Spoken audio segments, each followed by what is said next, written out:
കിങ്ങിണി എലിവിഷവുമായി എങ്ങോട്ടോ പോയി.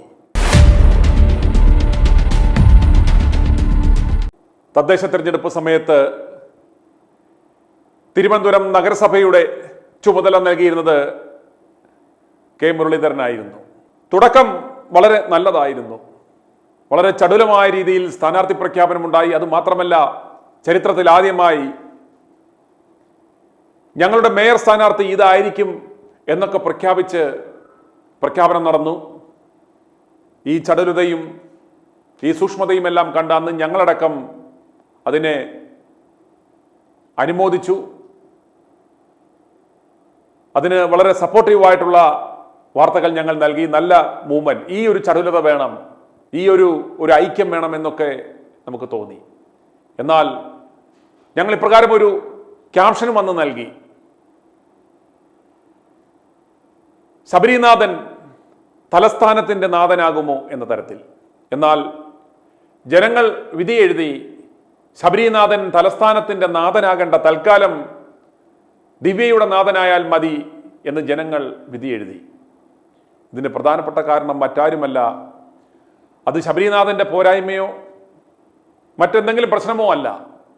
ഇതിൻ്റെ നേതൃസ്ഥാനത്ത് നിർത്തിയ ആ കെ മുരളീധരൻ എന്ന് പറയുന്ന ആ പഴയ കിങ്ങിണിക്കുട്ടൻ്റെ പിടിപ്പുകേട് ഒന്നുകൊണ്ട് മാത്രമാണ് യു ഡി എഫിന് മറ്റെല്ലാ സ്ഥലങ്ങളിലും, ഈവൻ കൊല്ലത്ത് പോലും യു ഡി എഫിന് ഇത്രയും ശക്തമായ ഒരു മടങ്ങിവരവ് ഉണ്ടായപ്പോൾ ഈ തലസ്ഥാന നഗരിയിൽ ഇത്രയും ഒരു നാണംകെട്ട പരാജയം ഏൽക്കേണ്ടി വരികയും ബി ജെ പിക്ക് ഇവിടെ അക്കൗണ്ട് തുറക്കുവാനുള്ള ഒരു അവസരവും ഉണ്ടാക്കി കൊടുത്തത് ഈ കെ മുരളീധരൻ എന്ന് പറയുന്ന ഈ കാലഹരണപ്പെട്ട, ഈ പാർലമെന്ററി രാഷ്ട്രീയത്തിൽ ഇനി യാതൊരു ഭാവിയുമില്ലാത്ത ഒരു ചണ്ടിയായി മാറിയ ആ കെ മുരളീധരൻ്റെ ചില പിടിപ്പുകേടുകൾ കൊണ്ടാണ്. തലസ്ഥാന നഗരിയിൽ അറിയാം, സകല നേതാക്കന്മാരും ഇരിക്കുന്ന ഈ തലസ്ഥാന നഗരിയിൽ തീവട്ടിക്കൊള്ളയാണ് കഴിഞ്ഞ കാലാകാലങ്ങളായി നടന്നുകൊണ്ടിരിക്കുന്നത്. ഇവരുടെ ഒരു അഴിഞ്ഞാട്ടമായിരുന്നു തിരുവനന്തപുരം നഗരസഭയിൽ നടന്നുകൊണ്ടിരുന്നത്. അതിനെ അക്കമിട്ട് എണ്ണി പറഞ്ഞ് അവരുടെ ഭരണപരാജയങ്ങളെ ജനങ്ങളിലേക്ക് എത്തിക്കുന്നതിനു പകരം ഈ കെ മുരളീധരൻ എന്ന് പറയുന്ന ആ പഴയ കിങ്ങിണിക്കുട്ടൻ എന്താണ് ചെയ്തത്? ഇവൻ യഥാർത്ഥത്തിൽ ആ തദ്ദേശ തെരഞ്ഞെടുപ്പ് സമയത്ത് ഈ വി ഡി സതീശന്റെ കൊട്ടേഷൻ ഏറ്റെടുത്ത് രാഹുൽ മാങ്കുട്ടത്തെ തേജോവധം ചെയ്യുകയായിരുന്നു. ഇയാൾ രാവിലെ മുതൽ വൈകിട്ട് വരെ നിന്നത്, മാധ്യമങ്ങളിൽ മുഴുവൻ നിറഞ്ഞു നിന്നത് രാഹുലുമായി ബന്ധപ്പെട്ട ഈ കിങ്ങിണിക്കുട്ടന്റെ പരാമർശങ്ങളാണ്. പണ്ട് നമുക്കറിയാം, അമേദ്യം പി സി ജോർജ്, ഈ പി സി ജോർജ് എന്ന് പറയുന്ന ആ നാവാട്ടക്കാരനെ വളർത്തിയത് ഇവിടുത്തെ മാപ്രകളാണ്. കാരണം ഇത്തരം തരംതാന്ന വർത്തമാനങ്ങൾ, ആരെയെങ്കിലും ടാർഗറ്റ് ചെയ്തുകൊണ്ടുള്ള ഇത്തരം വാക്കുകൾ മറ്റുള്ളവർ പറയുവാൻ അറയ്ക്കുന്ന ആ കാര്യങ്ങൾ പറയുന്ന ഒരു സ്പെഷ്യലിസ്റ്റായി അയാളെ വളർത്തിക്കൊണ്ടുവന്നതാണ്.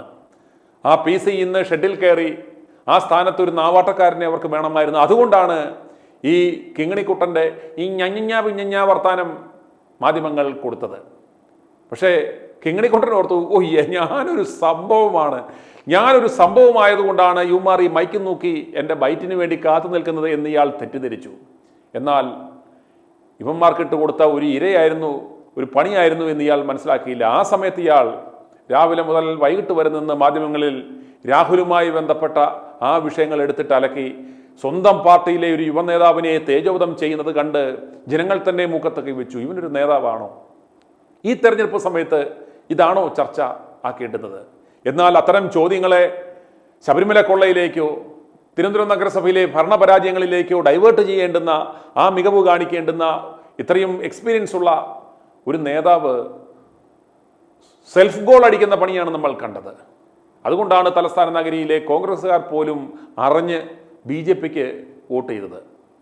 ഇപ്പോൾ 10 നിന്നും 19 എന്നൊക്കെ ഇവന്മാർ പറയുന്നുണ്ടെങ്കിൽ പോലും ഇത്രയും കേരളത്തിൽ മുഴുവൻ ഇത്രയും വലിയ യു ഡി എഫ് തരംഗം അലയടിച്ചപ്പോൾ കൊല്ലത്ത് പോലും യു ഡി എഫിനൊരു തിരിച്ചുവരവ് അവർ പ്രഖ്യാപിച്ച ഹാഫിസിനെ അവർ മേയർ സ്ഥാനാർത്ഥിയായി പ്രഖ്യാപിച്ചു.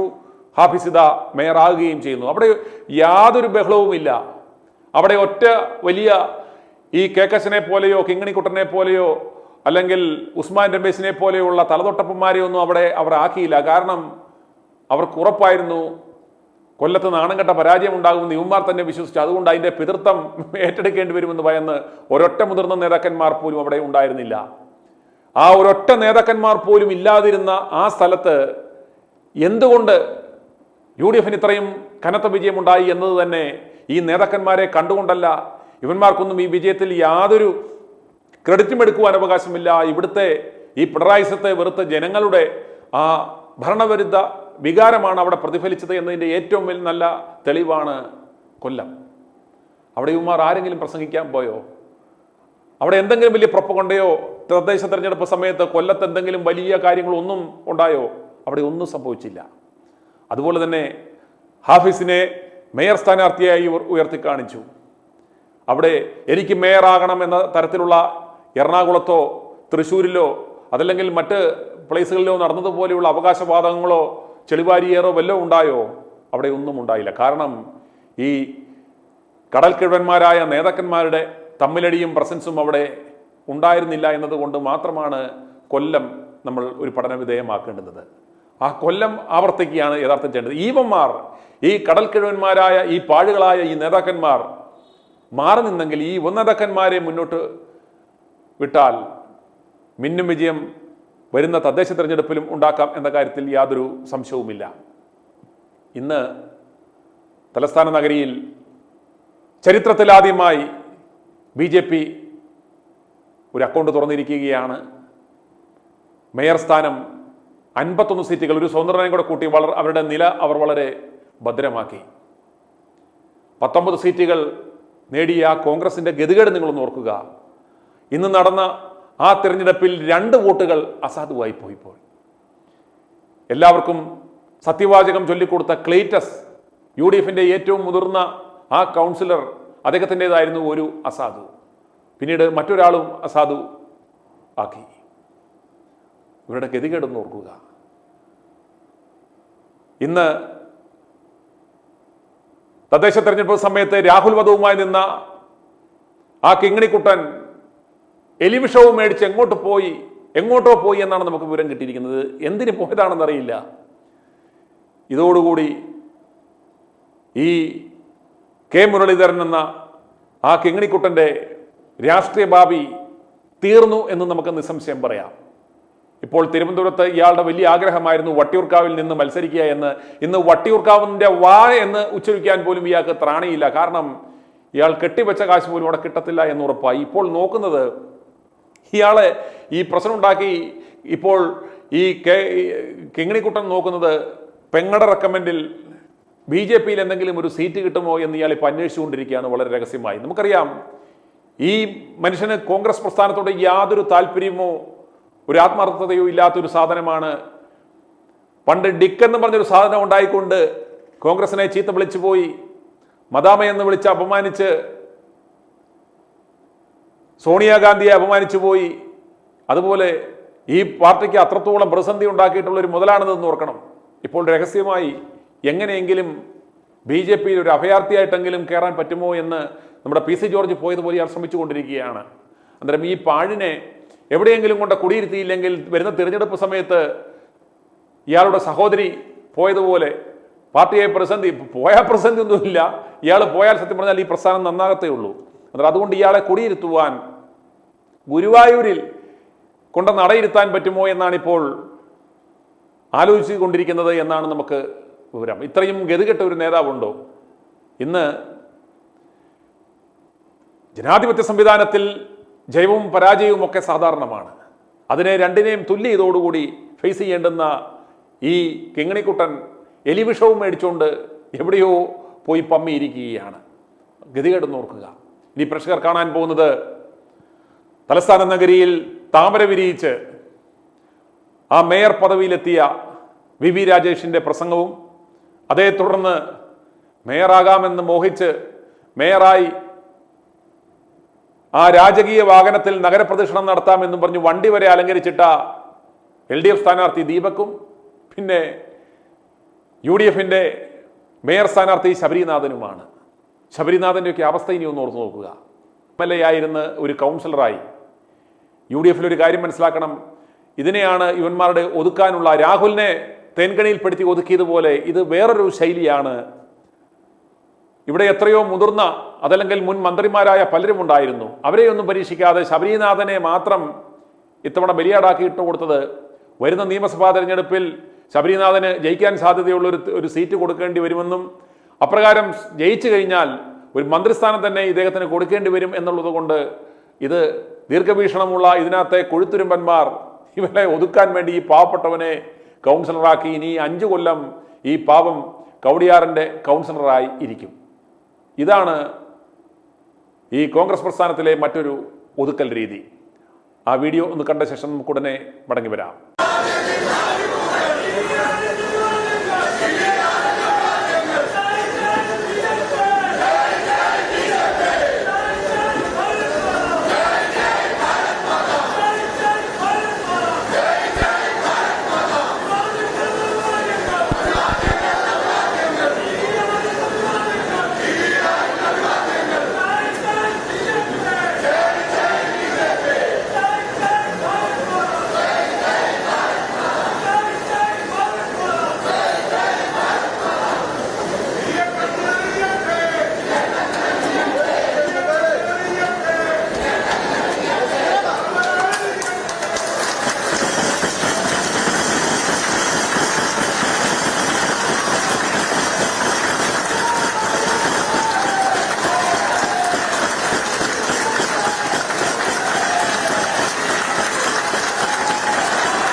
എല്ലാവർക്കും നമസ്കാരം.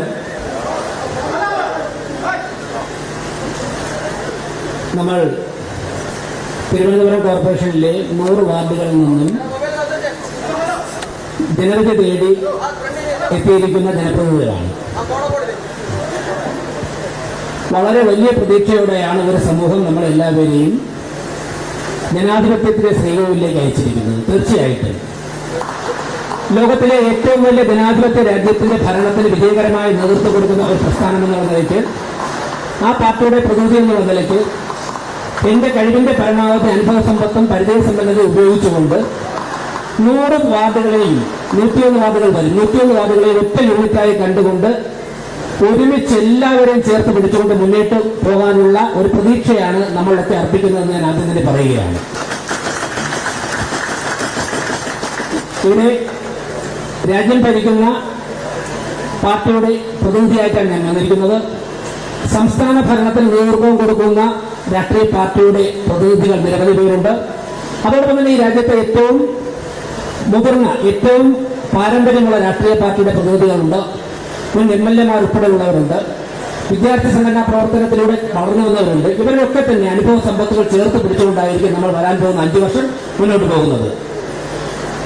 ഞങ്ങളുടെ ലക്ഷ്യം 5 വർഷം കഴിയുമ്പോൾ ഈ രാജ്യത്തെ ഏറ്റവും വികസനമെത്തുന്ന 3 നഗരങ്ങളിൽ ഒരു നഗരമായി തിരുവനന്തപുരത്തെ മാറ്റുക എന്നുള്ള പ്രഖ്യാപിത ലക്ഷ്യവുമായിട്ടാണ് നമ്മൾ 101 പേര് ഒറ്റക്കെട്ടായി മുന്നോട്ട് പോകാൻ പോകുന്നത്. തീർച്ചയായിട്ടും വളരെ വിജയകരമായ ഈ ജനാധിപത്യ പ്രക്രിയ 2-3 മാസമായി തുടങ്ങി ഈ പ്രക്രിയ പൂർത്തിയാക്കുവാൻ സഹായിച്ച മാധ്യമപ്രവർത്തകർ, ജനങ്ങൾ എല്ലാവർക്കും ഒരിക്കൽ കൂടി നന്ദി അർപ്പിച്ചുകൊണ്ട് എല്ലാവരുടെയും സമ്പൂർണ്ണ സഹകരണം പ്രതീക്ഷിച്ചുകൊണ്ട് അത് ആഗ്രഹിച്ചുകൊണ്ട് നിർത്തുന്നു. നന്ദി, നമസ്കാരം.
പിരിയുന്നതിന് മുൻപ് പ്രതിപക്ഷ പാർട്ടിയുടെ ബഹുമാനപ്പെട്ട നേതാക്കന്മാരുണ്ട്.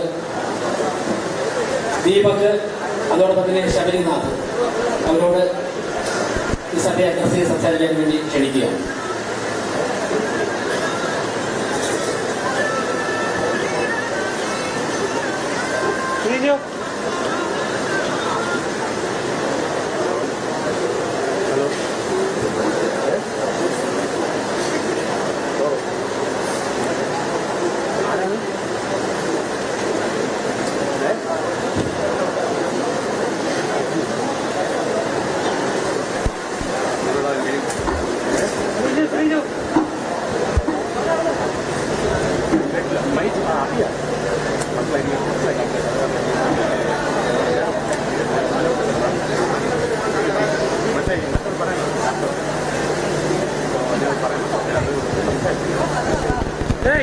പ്രിയപ്പെട്ടവരെ,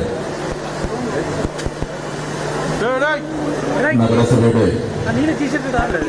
പുതിയ മേയറായി തിരഞ്ഞെടുക്കപ്പെട്ട ശ്രീ വി രാജേഷിന് എല്ലാ വിധത്തിലുമുള്ള ആശംസകൾ നേരുകയാണ്.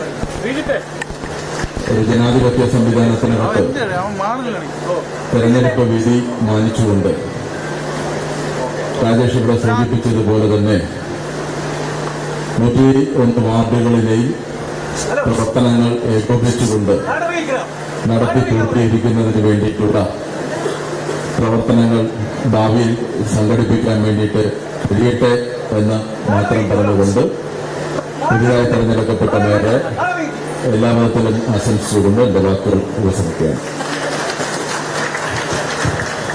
UDP പ്രതിനിധീകരിച്ച് പ്രിയപ്പെട്ട സുഹൃത്ത് മുൻ MLA council party leader Shri Sabarinath ക്ഷണിക്കുന്നു. പ്രിയപ്പെട്ട കൗൺസിലർമാരെ, സുഹൃത്തുക്കളെ, സഹപ്രവർത്തകരെ, ആദ്യമായി ഇന്ന് മേയറായി തിരഞ്ഞെടുക്കപ്പെട്ട പ്രിയപ്പെട്ട ശ്രീ വി രാജേഷിനുള്ള എന്റെയും എന്റെ പ്രസ്ഥാനത്തിന്റെയും എല്ലാ അഭിവാദ്യങ്ങൾ അർപ്പിക്കുകയാണ്. വളരെ ചെറുപ്പകാലം മുതൽക്ക് തന്നെ രാഷ്ട്രീയ പ്രവർത്തനം ഈ ജില്ലയിൽ നടത്തി എല്ലാവരുമായി നല്ല വ്യക്തിബന്ധമുള്ള ശ്രീ രാജേഷ് തീർച്ചയായിട്ടും ഈ ഒരു പോസ്റ്റിൽ അദ്ദേഹം ശോഭിക്കണം എന്നുള്ളത് നമ്മളെല്ലാവരുടെയും ഒരു ആഗ്രഹം തന്നെയാണ്. മറ്റു കാര്യങ്ങളിലേക്കൊന്നും കടക്കുന്നില്ല. അങ്ങ് പറഞ്ഞത് നമ്മൾ മുഖവിലേക്ക് എടുക്കുകയാണ്. നമ്മൾ 100 ഈ ഇലക്ഷനിൽ 100 കൗൺസിലർമാരും ഒരു വിധിയായി തിരുവനന്തപുരത്തിന്റെ വികസനത്തിന് വേണ്ടി നമുക്ക് ഒരുമിച്ച് മുന്നോട്ട് പോകാം. അങ്ങനെ നല്ല രീതിയിൽ വികസനങ്ങൾ കൊണ്ടുപോകുമ്പോൾ ഇതിനുള്ള എല്ലാ സഹായങ്ങളും അതോടൊപ്പം നിങ്ങൾക്ക് ദിശ തെറ്റുകയാണെങ്കിൽ വളരെ ശക്തമായിട്ടുള്ള ക്രിയാത്മകമായിട്ടുള്ള പ്രതിപക്ഷമായി കൂടി നിങ്ങൾ ഉണ്ടാകും എന്ന് പറഞ്ഞുകൊണ്ട് ഒരുമിച്ച് മുന്നോട്ട് പോകാം. എല്ലാ ആശംസകളും ഞാൻ നേരിടുന്നു.